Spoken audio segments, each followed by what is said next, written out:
Sosok makhluk inilah yang membuat warung ini sepi. Dia selalu menghalangi orang yang hendak pergi makan ke restoran ini. Sosok ini melewati dua orang yang hendak makan. Tiba-tiba mereka tidak jadi makan. Sesudah melaksanakan tugasnya, sosok ini pun menghilang.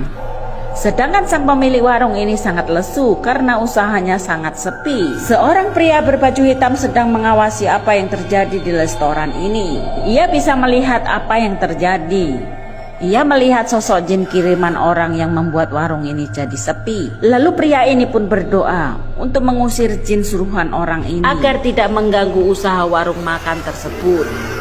Usai berdoa, tamu pun mulai berdatangan di restoran ini. Ada beberapa orang yang mulai datang. Ketika tamu sudah duduk, sang pemilik restoran pun datang melayaninya. Ia mulai bersemangat karena sudah ada banyak tamu datang ke restorannya. Lalu pria berbaju hitam itu pun memberi pesan kepada sang pemilik restoran agar banyak-banyak berdoa.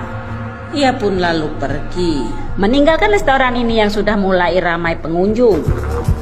Pria berbaju hitam ini pun mengunjungi sebuah rumah makan. Namun sang pemilik warung sedang gaduh sama sang istri karena semua lauk pauknya menjadi basi. Pukul apa masak semua ni? Belum pukul 8. Semua dah basi. Pria ini marah pada istrinya. Kenapa semua lauk pauknya basi semua? Sedangkan sang istri pun mengatakan bahwa ia masak seperti biasanya. Apa yang akan terjadi? Tunggu part berikutnya. Pria ini sedang memandangi sosok jin yang tergelantung di atas plafon. Ini adalah jin pasugihan. Makhluk ini sedang membagikan air liur kepada semua pelanggan yang sedang makan. Tampak semua pelanggan dengan lahapnya memakan makanan di restoran ini. Mereka tidak menyadari bahwa ada makhluk yang telah membagikan air liurnya kepada makanan di restoran ini. Menjijikkan ya guys. Seorang pria berbaju hitam ini hanya memandanginya saja. Pantas ramai ya guys, ada ilernya jin. Namun mereka tidak tahu. Semakin banyak tamu yang datang, semakin banyak pula air liur jin ini dikeluarkan. Nah, banjir lantak iler.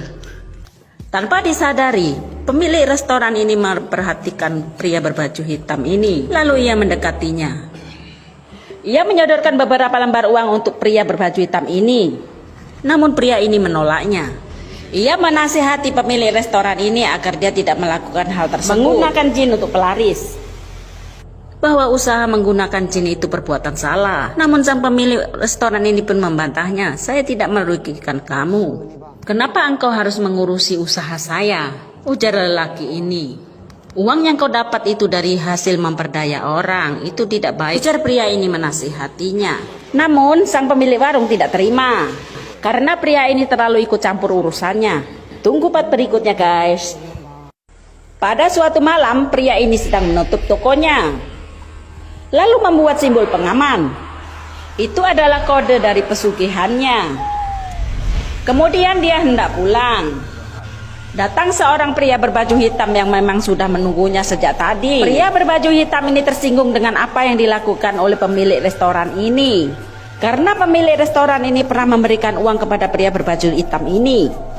Karena merasa tersinggung, mereka pun akhirnya baku hantam. Kedua tangannya pun dipegang. Pria ini tidak bisa berkutik lagi.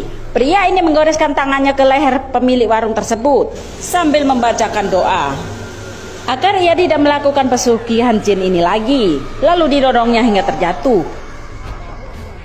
Pria ini pun tidak bisa berkutik. Pria ini pun tersungkur. Lalu pria berbaju hitam pun meninggalkannya menuju ke arah pintu.